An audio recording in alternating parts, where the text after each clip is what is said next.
18 சித்தர்களின் ஆசியுடன் எனது குருநாதர் ஆசியுடன் நான் இந்த பதிவை ஆரம்பிக்கிறேன். இந்த பதிவில் நம்ம என்ன பார்க்க போகிறோன்னா, சித்தர்களை பற்றி பார்க்க போகிறோம். சித்தர்கள் மந்திரத்தை பற்றி பார்க்க போகிறோம். போன பதிவில் விட்டுருப்போம், குதம்பை சித்தரோட விட்டுருப்போம். இந்த பதிவில் நம்ம யாரை பார்க்க போகிறோம்னா, பாம்பாட்டி சித்தரை பற்றி பார்க்க போகிறோம். அதுக்கு முன்னாடி நமது சித்தர்கள் உலகம் 369 யூடியூப் சேனலை ஃபஸ்ட் டைம் நீங்கள் பார்க்குறீங்கன்னா சப்ஸ்கிரைப் பண்ணுங்கள், ஷேர் பண்ணுங்கள், லைக் பண்ணுங்கள், ஃபாலோ பண்ணுங்கள். அப்போ தான் நான் போடக்கூடிய வீடியோ உங்களுக்கு உடனுக்குடன் கிடைக்கும். வாங்க வீடியோக்குள்ளே போகலாம். இப்போ பார்த்தீங்கன்னா நம்ம பாம்பாட்டி சித்தரை பற்றி நம்ம பார்க்க போகிறோம். அவங்களுடைய வரலாற்றை பற்றி நம்ம பார்க்கல, ஏன்னா அந்த வீடியோ ரொம்ப பெருசாக போகும். ஸோ அதனால் நம்ம அதை பற்றி பார்க்கல. நான் முந்தைய பதில் சொல்லிகிட்ருப்பேன். இப்போ இவருடைய பூஜை முறைகளும் மந்திரங்களை பற்றி நம்ம பார்க்க போகிறோம்.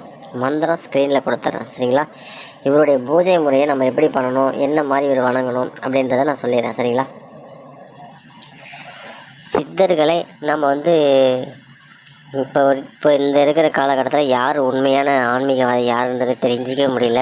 அதனால் நம்ம சித்தர்களே நம்ம குருவாக எடுத்துப்போம், சரிங்களா? எனக்கு அந்த குருவோட அந்த இதில் சித்தருடைய இதை நீங்கள் எடுத்துக்கிறது என்னை பொறுத்தளவுக்கு நல்லதுன்னு, சரிங்களா?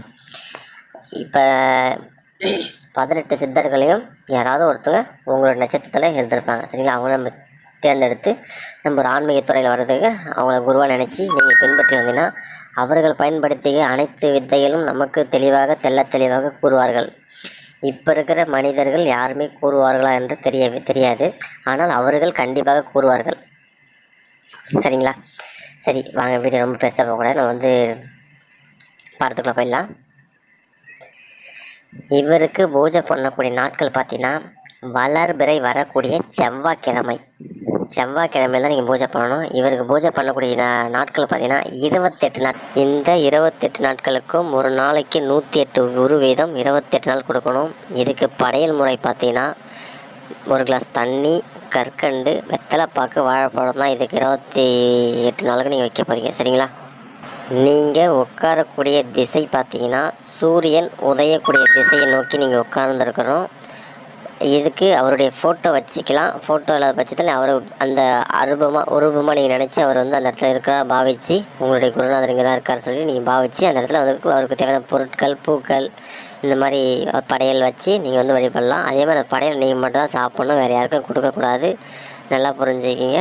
இது நீங்கள் மட்டும் பண்ணணும். இது பூஜை பண்ணும்போது மாது, சூது இது எதுவுமே இல்லாமல் சுத்தபத்தமாக அனுஷ்டமாக இருந்து பண்ணுங்கள்.